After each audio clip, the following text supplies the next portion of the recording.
Welcome to How to Run Profitable Retreats. I am Lainey Cavazos, retreat strategist and host of the show for coaches, entrepreneurs, and transformational leaders who want to design retreats that actually make money. If you've ever put your heart into a retreat only to walk away exhausted or worse, broke, you are not alone. This podcast is here to change that. Each week, I'll bring you stories, strategies, and expert insights to help you create meaningful, transformational retreats that also support your business, your lifestyle, and your bottom line. Let's make your next retreat not just powerful, but profitable. Hello, welcome back to another podcast episode of How to Run Profitable Retreats. I am your host, Lainey Cavazos, and I'm so excited to have here today with me Holly Porter. And she is a retreat industry visionary and founder of the International Retreats Association.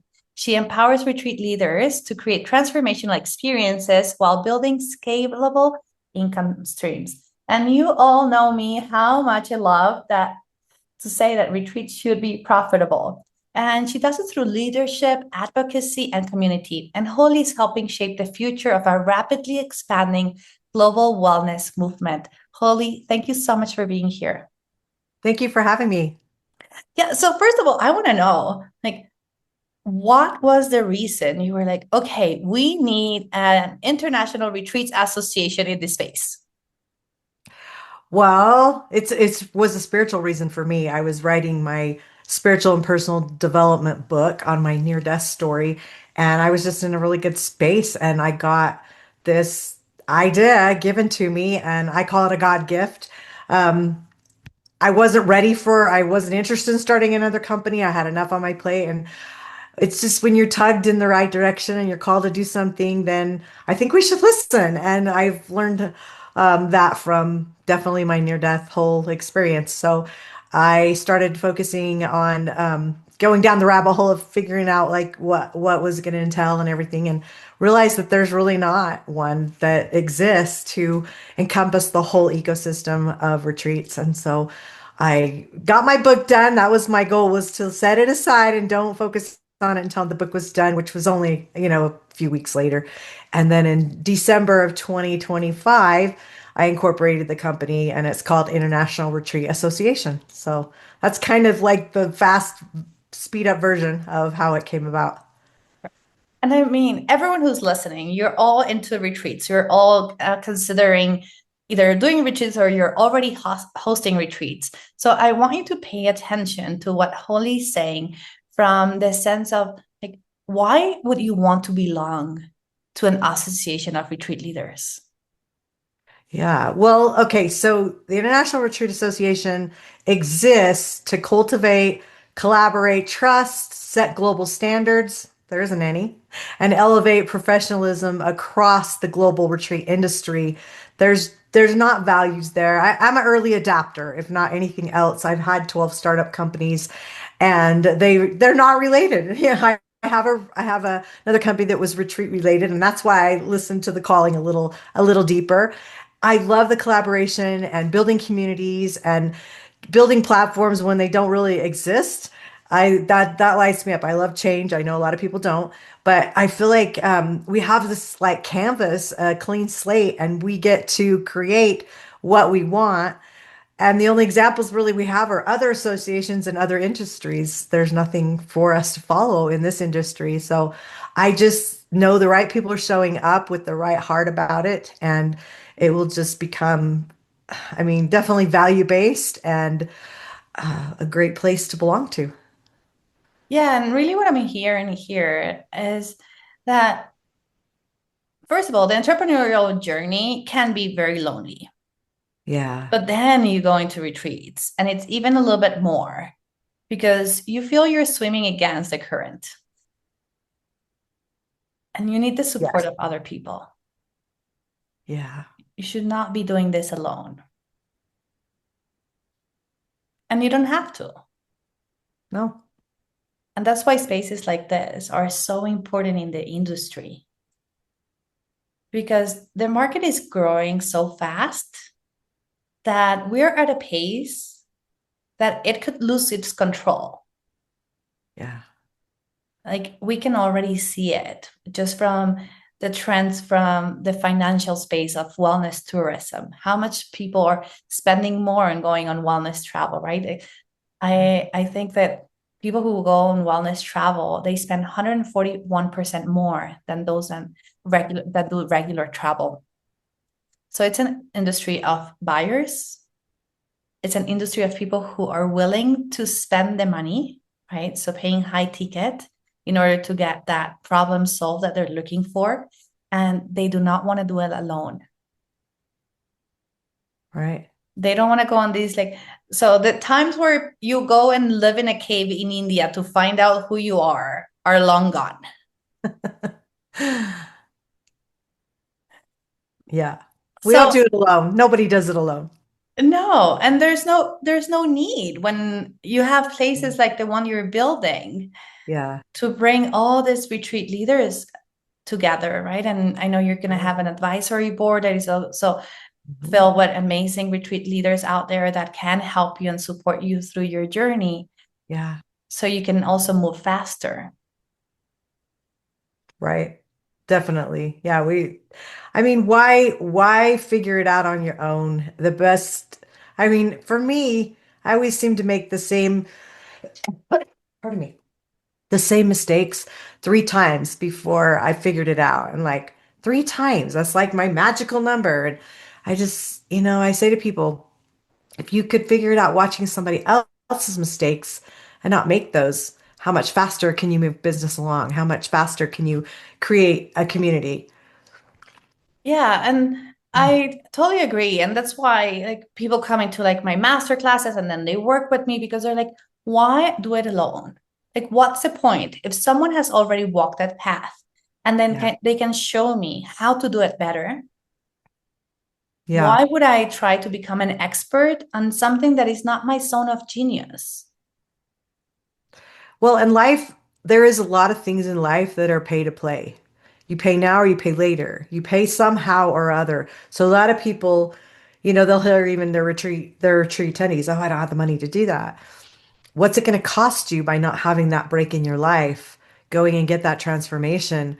How much more productive can you be? And that's as far as attendees. But let's talk about that as leaders. We also need transformation. We also need to work through our stuff just like everybody else. And there's a lot of ways you can do that. And a lot of them do cost money. And so it's like you've got to invest in the industry yourself because you're expecting people to invest in you. I would never want to hire a coach that didn't have a coach because that doesn't make sense. It's like you don't believe in you're not practicing what you preach, And I think retreat leaders need to also be taking that time in their schedules to go to other people's retreats and figure out like, oh, what could I do better? Or how could I do this differently? Or maybe it's a transformation you need as a leader to come back and be a better leader for your attendees. And it's just kind of like, to me, it's this whole domino effect and then comes back full circle again to what you want to offer and how you want to show up. Yeah, like for example, for me, before I started this business, and a lot of coaches out there that teach you how to do retreats. First of all, I am a consultant, not a coach, but like most people out there who teach you how to do retreats are like within the coaching space. Some of them are strategists. Yeah. But before I started this business, I went into retreats for 6 months. Every single weekend, I went to a retreat because I wanted to understand. I've been running events for like over, like, I think now it's like 20 years. So I've been running events for so long, but retreats are a little bit different. Yeah, they have certain things that, like the transformation of the things that are happening that you need to take into consideration, right? We've had people go off their meds during a retreat, right? There's all these like things that happen behind the scenes that does not happen when you're running a concert, an event, or a dinner or something like Yeah. that, right? So I knew that I needed to see both sides of the equation in order to help people better, my clients better, because you need to understand what do you need to provide as a retreat leader and what are the people on the other side expecting, because so many times it's very different to what we assume. Yeah. Yeah. So as a So, retreat leader, if you're not going to other retreats, you're missing out. Yeah. on elevating your retreats, making them better, creating connections, growing your business, creating partnerships, joint ventures. There's so many things that you're leaving on the table Hmm. by not attending other people's retreats. Well, and sometimes it could be just be realizing what you don't want too, not just what you Yes. want, but what you don't want, because some leaders show up in a way that maybe don't you don't resonate with. And everybody, that's why it's the beauty of so many different kinds of retreats and different kinds of retreat leaders internationally, because everybody has their own flair and there's room for everybody. The industry has 2 to 3 million estimated retreat leaders, but how many people do we have in the world now? I mean, how many billion is it? Is Like it 9 billion? eight or Eight? yeah, we're going towards nine, I think. Yeah, that's what I was thinking. And it's like, that's a lot of freaking people. And the travel industry is $1 trillion business, and the estimated retreat, it's 222 billion in 2024. It's estimated to be 230, let's see, 233, I think. No, sorry, 333 in 2029. It's like 3 years ahead of schedule from 4 years ago when I did the stats. It's just amazing. Like it's gonna be 363, sorry, that number. A little dyslexic. That came. Yeah. And so 3 years ago, 4 years ago when I was doing research, it was 364, but 3 years later. So like we're ahead of schedule. I mean, it's if COVID taught us anything, it taught us that we want in-person things to do and we want to build communities and we want to be together. And in person is such a better way to do it than a Zoom. Zoom works, but being in person just it changes the whole energy, wouldn't you agree? Oh my God, yes. And in 2025, the marketing trends were showing that there was this increase back to in real life experiences. And it's following through in 2026. Like it's not stopping. And there is all these things psychologically that are happening behind when it comes to buying patterns of people. But Yeah, we have like the trust recession, right? Like people right. bought so many courses and people overpromise and then underdeliver. So they're like Yeah, people are a little bit more mindful of who they're choosing to work with and what programs they're signing up for. They're yeah. asking more questions. They're Yes. not going so much with the hype. But when you come to Yeah, an e-person, there's no way to like that does not exist, right? Like you get what you get. There is a certain amount of dates, and then you go do the work, right? So it just makes such a huge difference when it comes to selling retreats, selling right. experiences from this space of understanding that people are craving it and Yeah, rather invest their money in a place where they know they're going to actually meet the person and probably be able to ask the coach, the teacher, the guide, the questions that maybe in a group coaching program that has 300 people, they can't. yeah. It's so true. It's hard to get that. I feel like retreats are definitely fast track, faster pace. The end result, it's like that you just get it way faster. If you choose to. Obviously, you can be resistant and not, and you can go to an event and not get anything out of it if that's what you choose. But I would hope that when you're signing up for, especially a transformational type experience, that you go and you immerse yourself in the whole thing. Be all in. Shut off the phone. Just really, really be present.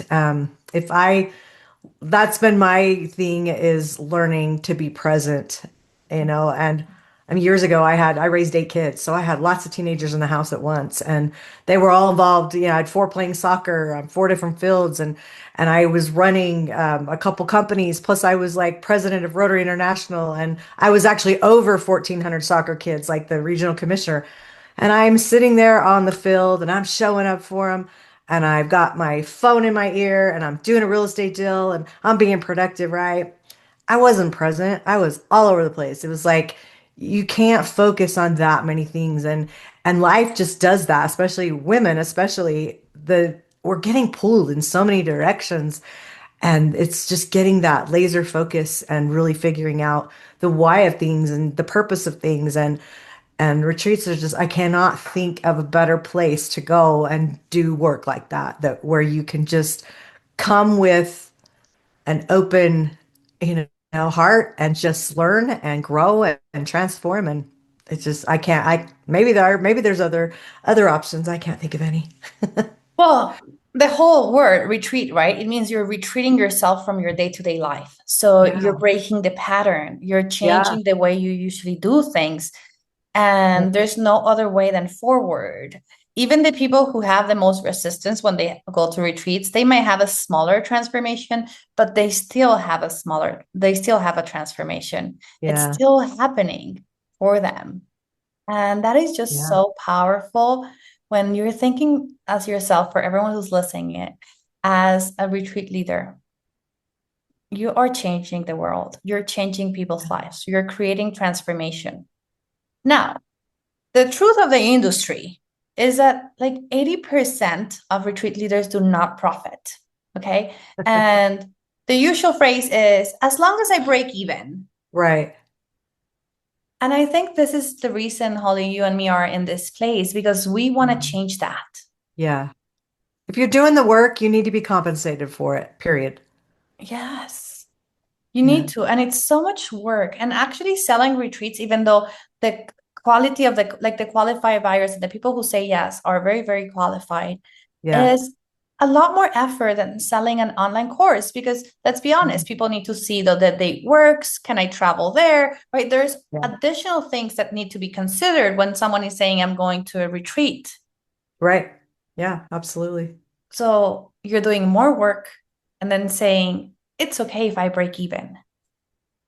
Right. It's not logical. And I know logic is the least common of the senses, Yeah. but really, like common sense is right. But anyway, Well, let's talk about break even. Break even financially, because how many hours did you put an effort of time did you put in creating that, spending time maybe doing pre-Zoom meetings with everybody, having conversations on the phone, like break even? Okay, so financially on paper you broke even, but no, you're in the hole, thousands, right. because your time, what is your time worth? That value has got to be added into part of the retreat. Just showing up at the retreat isn't the time. That's probably the least of the time that you spend creating everything up leading up to it. Yeah, this is something so important that you're like bringing to the table, Holly, because if we really think about it from that perspective and we're thinking about our pricing, the time that we spend marketing, promoting, getting Mhm. on calls, what would happen if we couldn't do that ourselves? Right? Like you would need to pay someone. Let's say you put your retreat out there, your marketing campaigns are happening. Okay, that's set. And then Yeah, for some reason, one or another, you cannot do the sales calls, you cannot get people prepared. right. Where is the money coming from to pay that person that needs to take care of that role? Yeah. So if It you're just, thinking as a business, you are, right? You're many yeah, employees in your company. yeah. It's true. And I just think some of those things get missed. People get, I would say retreat leaders get so excited about what they're creating and the transformation they're creating, and like they're so into what they're doing and they're loving what they're doing, but they don't realize that at the back end, oh, wait, I'm not making any money. And it's like, who wants to work for free? I mean, you're basically either working for free or you're paying to be doing the work. Right. That's what I tell people. Sometimes I look at their numbers, right? And that's one of the things that we do usually when we go into a strategy call to see like the blueprint for the person and see what would be the best path for them to move forward with retreats. Yeah. And so many times we look at the numbers and I tell them, you're paying people to come. Yeah. Yeah. Like you're And are paying you people going to to go to come. work That's for not somebody okay. else and not expect to be paid? I mean, you're doing it to yourself. Why would you do that? Yeah, I mean, it is it is crazy what I get to see out there in the retreat industry. And we just need more people like you, Holly, in like this space who are Yeah. advocates of Right. doing retreats like a business, having the association, having the standards, having a place where people Mhm. can come in and ask their questions that might not be answered like by ChatGPT. Because also, I want to tell everyone here who's listening to this, I have run like hotel businesses and all these kind of things. And there is like, I'm just talking now about like the calendars and the dates for retreats. And I did this test. Okay. So I gather data all the time about retreat leaders, when they sell the most, when they don't. Sometimes they match a little bit, like hotel industries and like high seasons and low seasons, but Right. not entirely, right? There is some overlaps, but it's not exactly Yeah. the same. And Yeah. I gave myself the task to go and ask ChatGPT what was the like high seasons and low seasons for retreats. Let me tell you, it gave me all the wrong answers. Interesting. Yeah, you can't always count on that being correct. So many times we're like, oh, I have ChatGPT. I can go figure out how to do my retreat. But ChatGPT, it's great, but it's a tool. Yeah. And if you do not know how to answer the questions, or if it does not have the answers, usually for retreat industry, it won't have the real answers. It's going to make up stuff because Yeah. there is not that much data outside Mm-mm. that it can track from. That's right. I mean, it's like it's been around for a long time. Yoga made it popular. Corporate stuff's been going on, but like the actual retreats, everybody, it's grown so much so quickly, especially since COVID, that yeah, there's just like this clean slate. That's what I love about it. Like we can create some amazing things. And as an association, I really want input from the members. I mean, a lot of associations, a lot of people don't even realize you have like voting rights. You can vote for things that happen. Obviously, we don't have members yet, so we've got to come to the table. Here's what we've come up with. Later, maybe we change some things. That's fine. But we need a structure. We need to start somewhere. And to me, I know everyone I'm curating for, especially like the leadership council piece of it, and we'll have ambassadors and we'll have the, advisory boards. We'll have all these things. And there'll be structure, and know that there's going to be people with integrity that are being curated for these groups, because number one, that's who I am. And if it's not built right, I don't want to build it at all. Definitely, if it's not fun, I don't want to do it either. I'm all about keeping the fun in it, but it's got to be done professionally, structurally sound, and definitely with integrity. So I hope people feel that. And I hope we send out surveys as people come in, that they will fill them out, because how else do you make a change if you don't get feedback? If you can have an opinion, but if you're not sharing the opinion anywhere, like we want to hear it, especially because it's new. And let's help grow what you think it should be. I mean, everybody has different of opinions, but I'm so open to listening always. Well, Holly, thank you so much for being here. And I want to tell everyone who's listening, you need to be part of this association. It's like a no-brainer, first of all. And second of all, you are going to be in the room with other retreat leaders. Isn't this so powerful? So in the show notes, you can find the link to go check the International Retreat Association.org. And also, Holly, how can people find you if they want to see a little bit more about you? Yeah. By the way, it's a wait list now. So if you see the link, go get signed up, and then you'll get all the deets sent to you.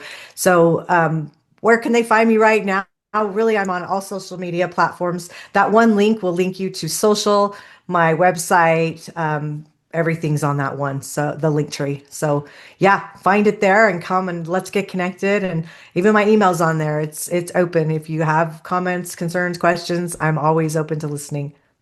Well, thank you Thank so much, you. Holly, for being here today as our guest.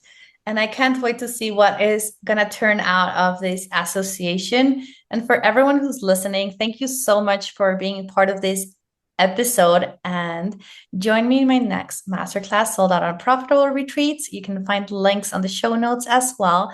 And I'll see you all next week. Bye.